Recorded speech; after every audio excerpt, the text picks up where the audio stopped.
when I read books now, I don't know if other people do this, but I don't read them linearly Oh, yeah. anymore. I think it's the way that our brains are used to going all over the page in Mhm. technology. So I read the beginning part and then I bumped right ahead to the different types of how do you warm up blue activation and cool down red activation, which we'll talk about. And then I went to the end, which was what is secure relating? Mhm. Because I think that that might be a good place for us to start of what does it mean to be securely relating to another human before we even go into what the insecure relating looks like. Yes. I pulled up this passage where you wrote, partners in good enough relationships can generally count on each other and effectively soothe and comfort each other when distressed. When you drive up and the other person's car is there, you feel happiness and relief rather than dread or disappointment.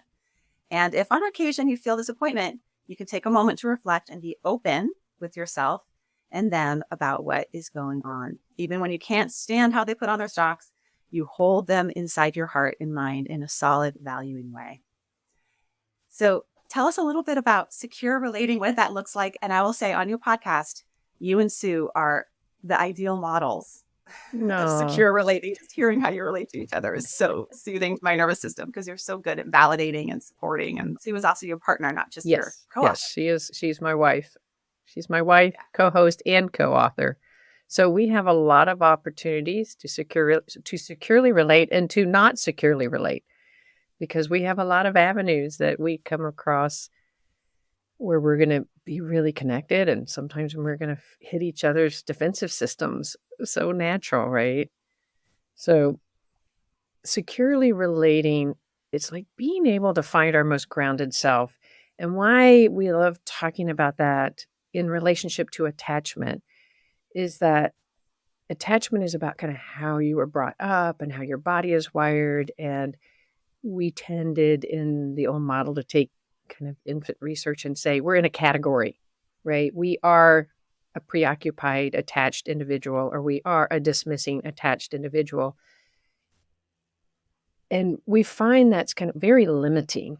And so, in so many, not to mention, it's generally not super accurate, right?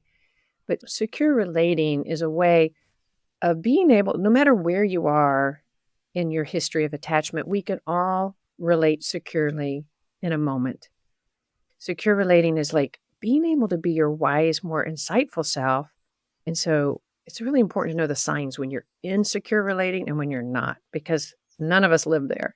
Yeah. And that there's these different types of ways in which we react that look different on the outside, even if some of our vulnerable feelings on the inside may have some So true. similarity. I tend to lean in what you describe as the red category, which has, I guess, if you have looked at emotion focused therapy, sometimes they describe that more as the pursuer. Mm-hmm. And then the blue category is more the withdrawer. So, for example, yesterday, my son was playing basketball and I got this, Mom, you got to come in here call. Like, at first, my first reaction is, what'd you do to your brother? you know, and then I go in and there's this huge hole in the wall. Uh, 14-year-old playing basketball in a wall right in front of it. He was indoor basketball. I should have mentioned that. Yeah. He drove a hole in the wall. And my initial reaction was to, what did you do? There's no way we can fix this. Do you understand? I don't have the time to deal with this right now. It was one of these huge, and I had all these other contextual things going on, right? So Right. I'm the sort of in that moment doing the attack. And then my husband comes in and he looks at it and he's like, well, we can fix this. Just fix some drywall and a YouTube video. And so he's more sort of the blue, Yeah. right? And that we just have these ways of responding and It's so they're true. automatic. I caught myself and Yeah. we probably needed somewhere in the middle, a little bit of, hey, dude, watch yourself with the Yeah. basketball and you got to be responsible for this and we can fix it. We'll figure it out. But noticing our go-tos, our leans is something that you really encourage us to do. And I'd love for you to describe these different leans that we tend to have that map onto attachment research and our understanding Mhm. of how humans tend to respond when under stress. Well, you did such a good job at that example. I mean, we could use that example all the way going through, right? Maybe we could start with kind of how do we get our leanings, right? You describe yourself as sort of leaning red. And for those of you that are familiar with the book, that means that you're saying that your body, when you feel a sense of threat, your body tends to get more vigilant and activated and goes kind of more sympathetic into the activated stage. And in that, when we're there, and by the way, we all fall in that, right? We borrow each other's nervous system sometimes, right? Maybe if you weren't there, your husband might have had more of that. What just happened? But you covered that role, right? And Right. but your tendency is to do that and to feel responsible and, oh no, going to the red of that you're activating up. And when you mention your husband generally, and I would guess that these are kind of general patterns for y'all. It's not only in this one instance. Although the funny thing is we end up having fights in our relationships so often by these general patterns. And this is sort of our goal, right? With this book is like, oh, now we understand our patterns more. It isn't just him dismissing me or me being oversensitive, overreactive. These are our nervous systems talking, our history. And so your husband going blue in the continuum means that his body, for whatever reason, his history has kind of learned that it's better to like settle those emotions down, deactivate it. Like, come on down. We all just need to take care of things. And when we run over there, we tend to be fixers. A lot of comments are, can come out that like, you don't need to react so big when other people are having emotions. And truthfully, underneath, it probably means that emotions are a little activating or a little threatening to him. But he won't be consciously aware of that, right? He's not in there thinking, oh, these emotions are very hard on my body, so let me calm everything down. He just goes into autopilot. And they're both really resourceful. It's wonderful to have both, isn't it? It's like, that's one of our Yeah, goals is we don't want to pathologize these things. These are really exactly. wonderful parts of our human beingness. Exactly. And there's something really regulating to me about having that fixer come in and be like, oh, Absolutely. I was having this view that we're going to have a hole in our wall for the next 3 months. And actually, literally right now, not my husband, my husband's at work. My son, who's on spring break, is fixing the hole in the wall with Oh, drywall because they figured it out. Right. So sometimes it's helpful to have a fixer and that we get for these adaptive, sure. you know, pieces of ourselves. Sometimes it's helpful to have a big expressor. And Yeah. it's more about, I guess, what I found in that moment is it's more about catching ourselves, right? Because if I Yes. had kept on going on at my son or Hmm. gotten mad at my husband, then now we're off to the races into we have an extra thing going on besides the hole in the wall, which is that we're in a family fight, which is the last thing that we need Oh, on and top it's of the so whole. easy for any of us to relate to that story. If you don't catch yourself, you're like, would you quit overreacting? And then now you feel like there's so many ways that scenario could have ended up intensifying.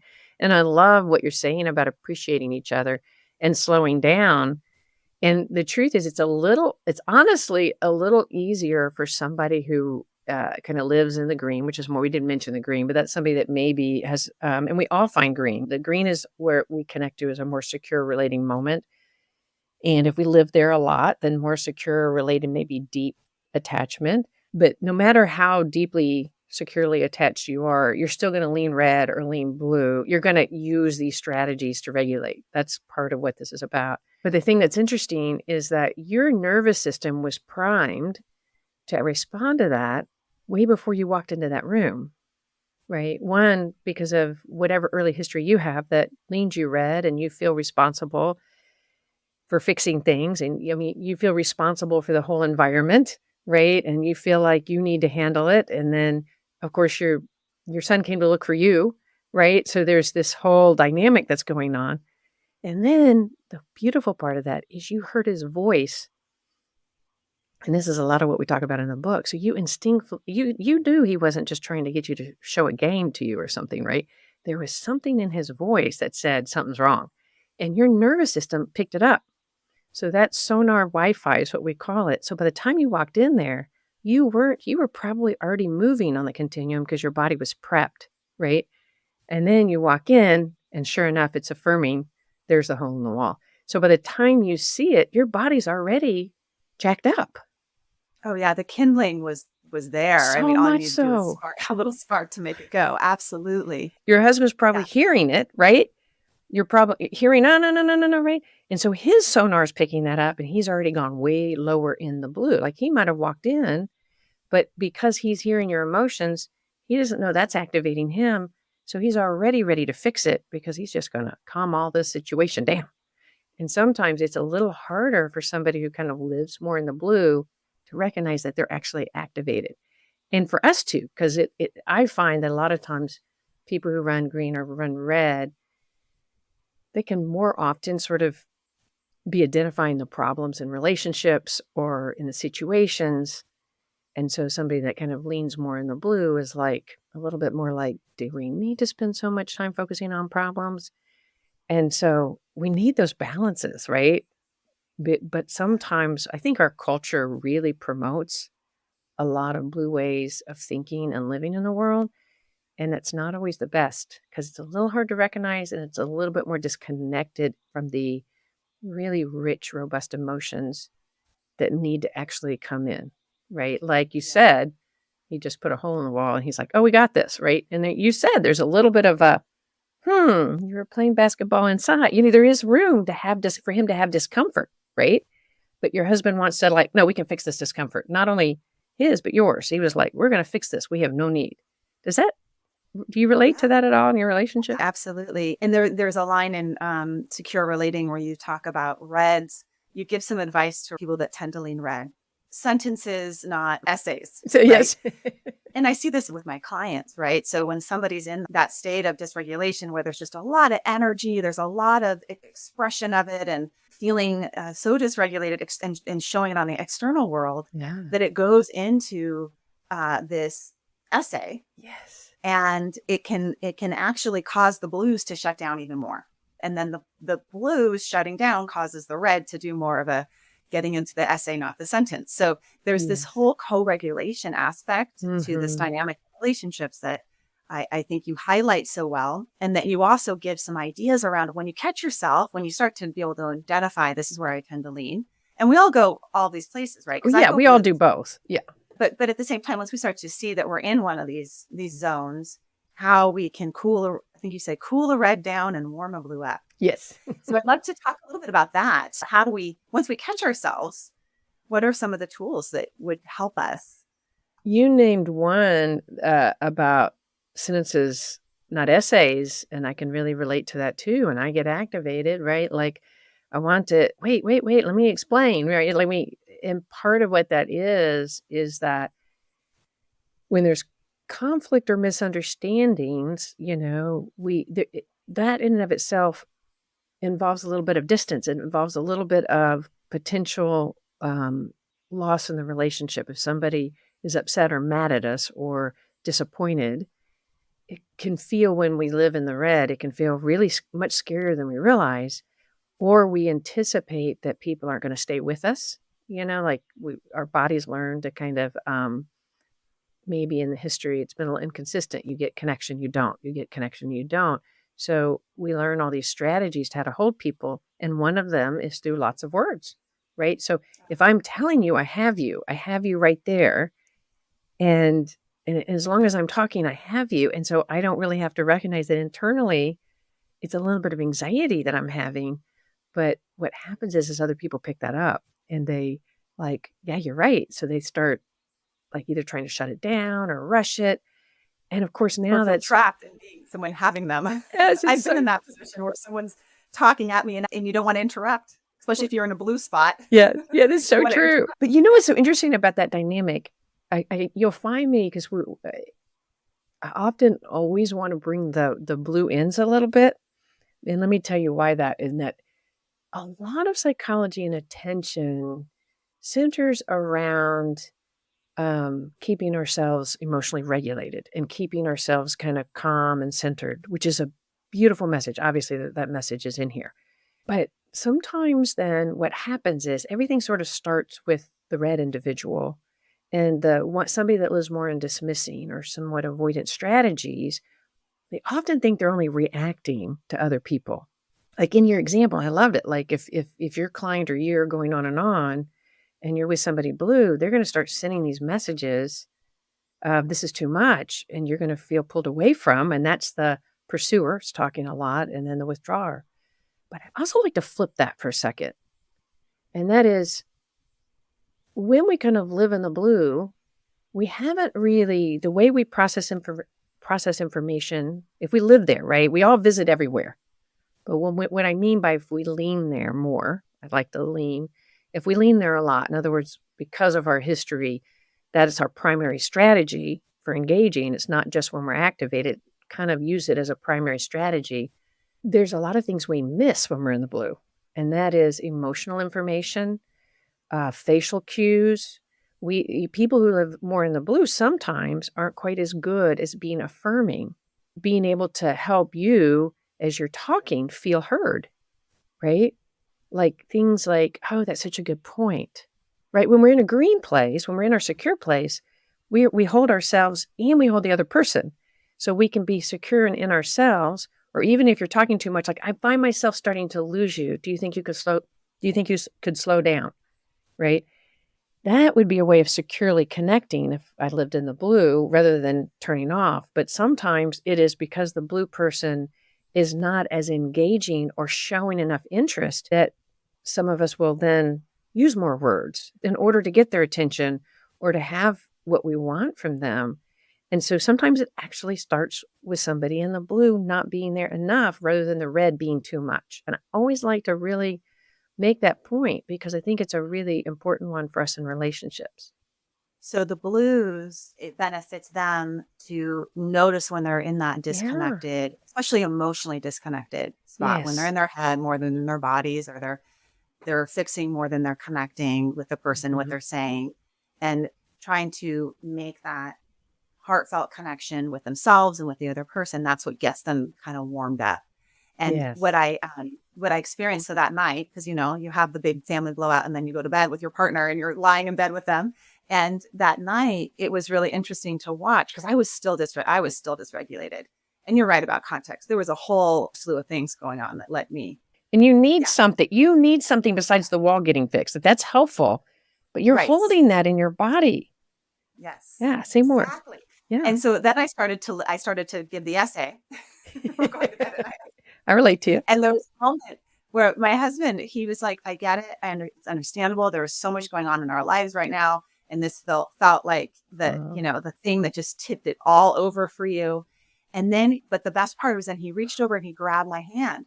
And I Oh. was like, oh, that's it. Thank you for fixing the wall. Yes. And also the hand grab. So there is something about like that was the secure relating moment that changed my whole nervous system. Mm. And it's hard to do, to remember for a blue to remember, okay, go to the physical connection or the emotional connection. And then for me in my red state, to allow that to allow that to kind of soothe me down and actually receive it is something that is really the medicine that I needed to get my nervous system back, to be able to sleep. I just love that example. That is, I mean, and like you bring back in the red, it's really hard for sometimes when way over there in the red, it is hard to be soothed, right? It's because when your nervous system is activated, a fixed wall doesn't bring your nervous system down. And sometimes couples can really fight. It's like, why are you still upset? We fixed that, right? And they're under recognizing. That's why we really love to use the continuum. So maybe you were really far over and you've come back and you're feeling better, but you can tell in your body you're still activated. And what I love about that example is you knew you needed more and you continued the conversation. You didn't just, and so often we don't have compassion for ourselves or we judge ourselves a lot. And especially if you run in the red, right? It's like, oh, I was too much. I'm too like it's this message that we've been given a lot that doesn't help us actually feel more secure. We might quit saying things, but inside we're still holding that activation. So I love that y'all continue the conversation. And that's where what we mean by sentences, not essays. One of the things we have to do is like, oh, wait, if I were to stop using all these words and explaining why I'm still activated, if I was to stop and think, what is it that I need? And just that one question, you could see that it goes from trying to please other people or defend yourself to this internal place inside you that goes, what do I need? And I love, like we were initially describing the red and the blue interaction, but think how deeply y'all securely relate. And your husband has such a deep way of connecting. And the fact that he was able to go, oh, it wasn't just that moment. He got Peace. that. That's what we need more than anything. We call that in the book right to right implicit Mm, relating. And what that means is that it is the right side of our brains that has the implicit connection, right? It's what picks up the fake smile. It's what, you know what I'm saying? So what we need more than anything is not, yes, we want the wall fixed. Don't get me wrong. We love the fixers. I can be a big fixer. But what we need more deeply than anything else is, I see you, I get you, I care about you, and I hold all your messy self, right? So it wasn't that he's holding you to overreacting. He's like, oh, that makes sense. Of course you responded that way. You've had a tough time. And then all of a sudden, now y'all are out of that moment and you're in. And that is like one of the most perfect examples of coming out of the ends of the spectrum and ending up in the green together. And it happened together. It required both of you, right? But any one person doing it a little bit brings the other person closer. If you'd have gotten in bed and said, I can't believe that you didn't even think to, which is easy to do. Or if he got in bed and go, God, are you over it yet? I mean, either way, y'all could have disconnected, but y'all really let each other regulate each other into the green. You helped him come to the green too, by the way.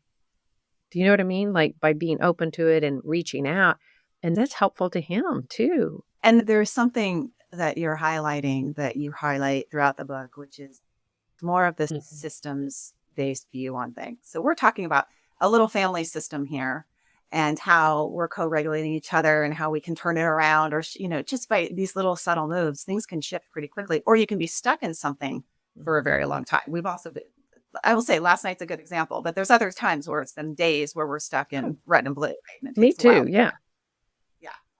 And what you do so well is you even have a chapter on, because so much of our attachment styles we attribute to our early childhood experiences. Yes. But you have a whole chapter on how our attachment styles are impacted by systemic things like racism. Like sometimes, again, blue is not bad and red is not bad either. Sometimes you are in red for a very good reason, or you are in blue because they're protective. They are protective against being harmed.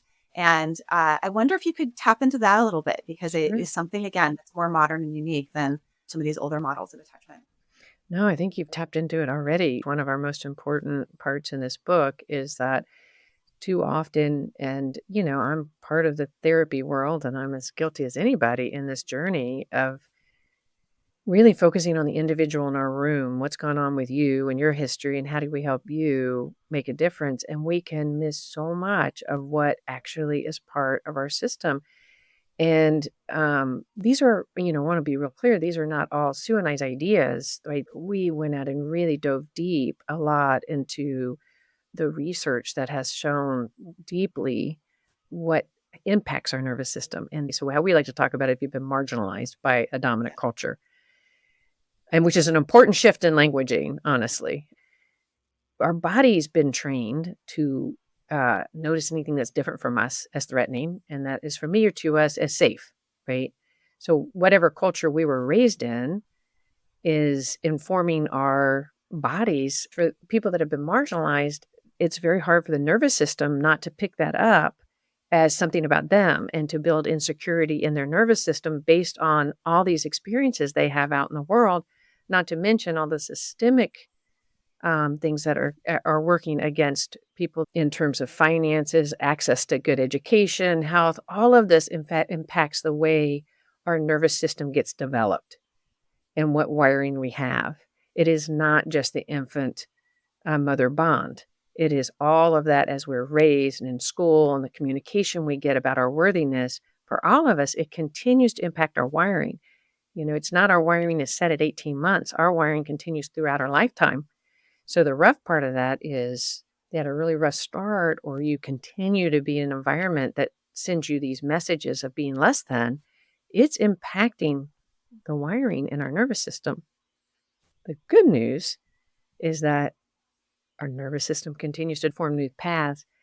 The more we learn to take in those differences in our body and really challenge them and not think of them as the norm and engage with people in a much more open, curious level, the more security we engage in the whole world and the more difference we can make. And it's also really important for us as therapists to not just look at the individual, but to ask questions about the systems And if we're part of those systems, to challenge it so that we can build security way beyond us. Can I ask you a personal question about that? Do you Sure. feel okay sharing? Yeah. You can share as much as you want, or you don't have to Sure. answer this question if you don't want to, because you're in a public role as an expert in relationships and secure relating. You're in a public role as a therapist, psychologist. You're in a public role as a podcaster, and you're in a public role as being in a relationship with your wife, Yeah. sharing these identities, right? Yes. And when you're talking about a minoritized population, that is also a minoritized population, absolutely. And I'm wondering how that influences writing of this book and talking about relationships and your experience as a woman in this relationship with another woman in this public way. So, what I want to say to you is that that is a very secure relating question to ask. You have curiosity, you have awareness, and it's the first time actually anybody's taken the risk to ask me that yet in all the podcasts I've done. And Wow. I know, but I understand that. I think partly because I started off, this is my wife and da da da, and I'm not, I feel really proud of it. Um, and so, but yeah, I'm putting myself out in a public place that is going to be very risky, right? Because I'm going out in this really public way, and we've written this book and we didn't hesitate from the very beginning, right? But that has not been my experience my whole life, right? And this has been a way that I have learned more deeply to find security in myself and in my world. And fortunately, I have been living in a community that's much more supportive. So if Sue and I lived, and I won't name it, but I mean, you might be surprised because I live in Texas, right?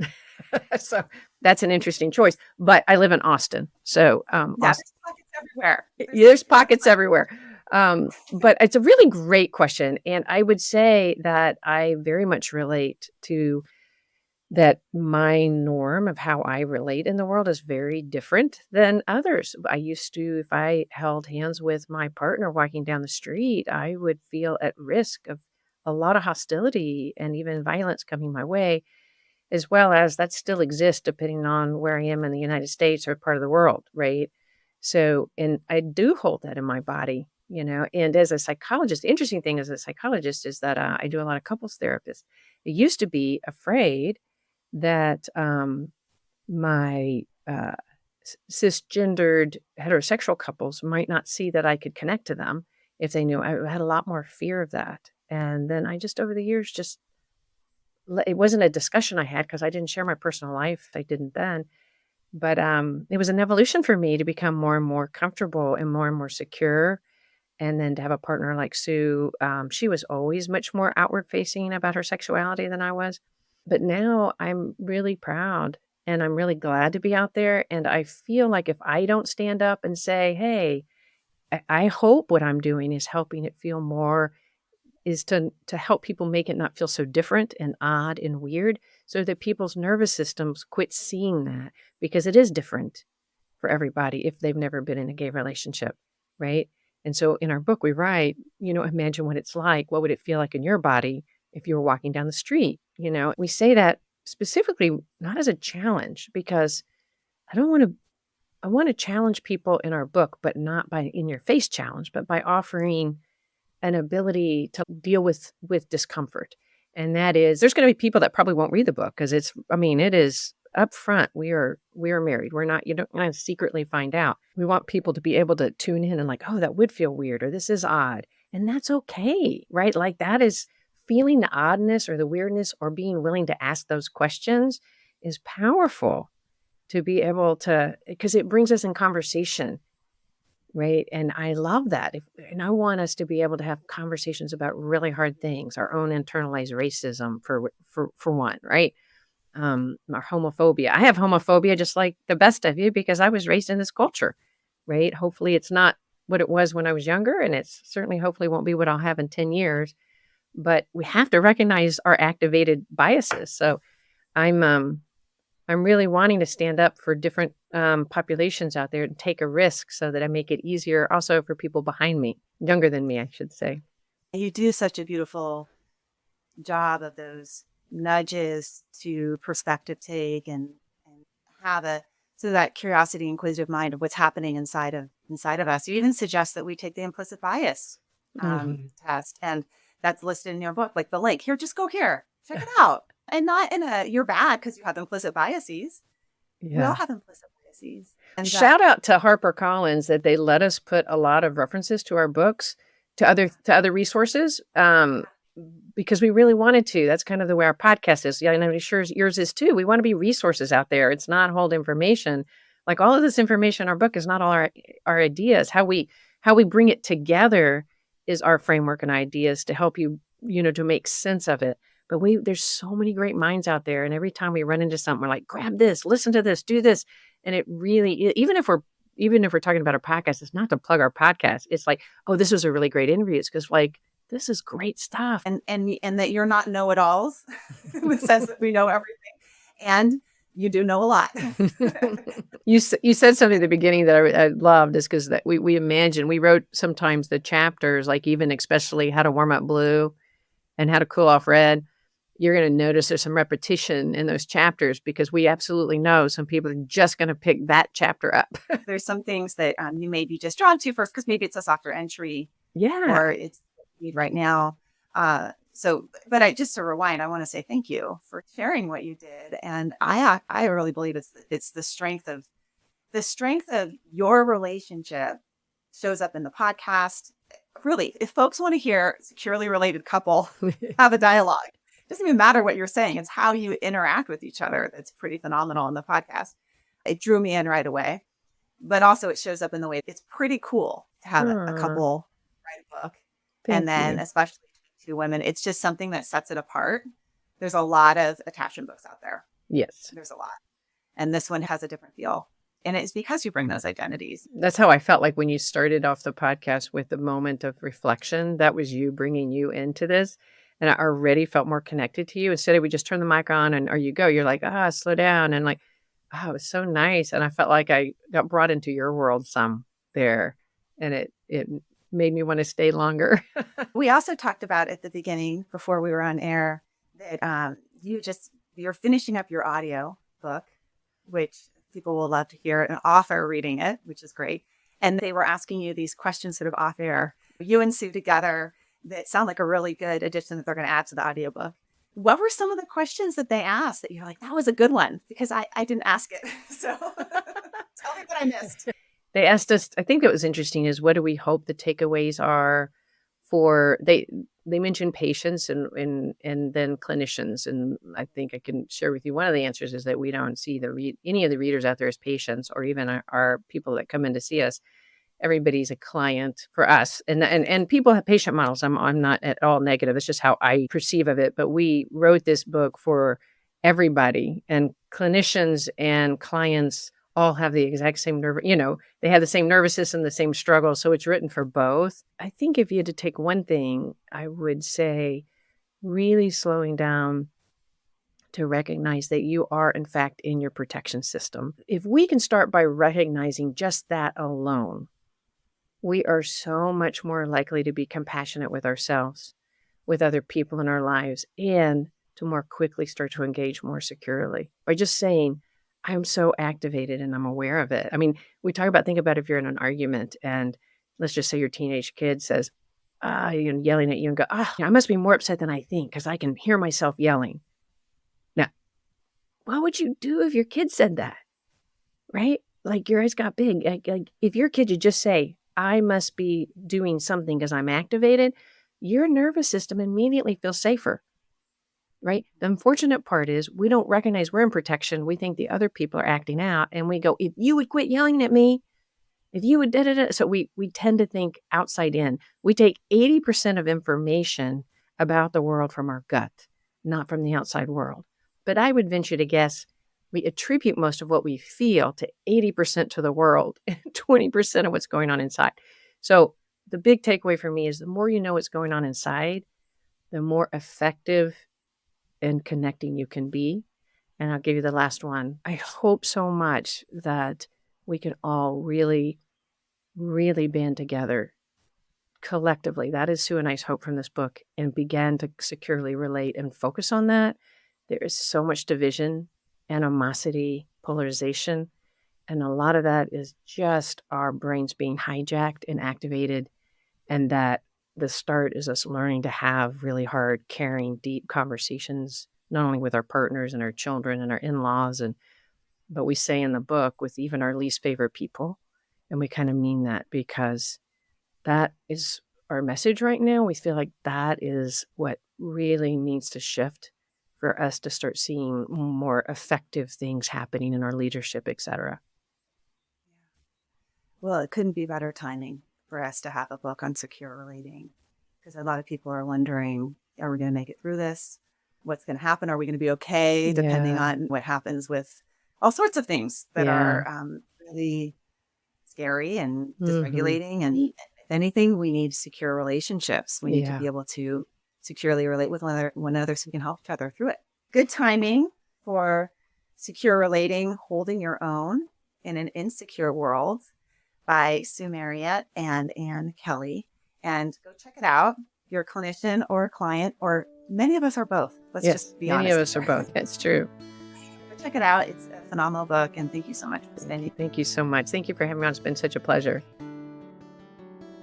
Thank you so much for listening to this episode of the Wise Effort podcast. Wise Effort is about you taking your energy and putting it in the places that matter most to you. And when you do so, you'll get to savor the good of your life along the way. If you would like to become a member of the Wise Effort podcast, go to wiseeffort.com. And if you like this episode and think it would be helpful to somebody, please leave a review over at Podchaser or call me at 805-457-2776. I would like to thank my team, my partner in all things, including the producer of this podcast, Craig, Ashley Hyatt, the podcast manager, and Yoko Nguyen, who is the social media manager. And thank you to Ben Gold at Bell & Branch for our new music. This podcast is for informational and entertainment purposes only, and it's not meant to be a substitute for